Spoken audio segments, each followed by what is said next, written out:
Mass layoffs are underway at the Department of Health and Human Services, some 10,000 people losing their jobs. Hundreds lining up yesterday to see if they still had a job, many only finding out when their security badges no longer worked.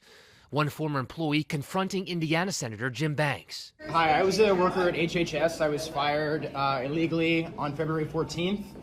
There are many people who are not getting social service programs, especially people with disabilities. Are you going to do anything to stop what's happening? You probably deserved it. I deserved it? You probably deserved it. I deserved it. Dude, Wow. Sad. Yeah, that's great to hear. Why did I deserve it? Because you seem like a clown.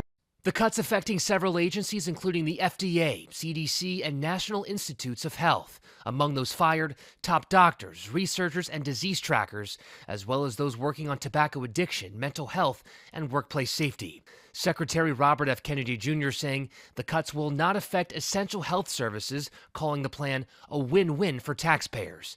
But nearly 24 states are now suing to stop the administration from slashing $11 billion in grants the states claim are needed for urgent public health needs.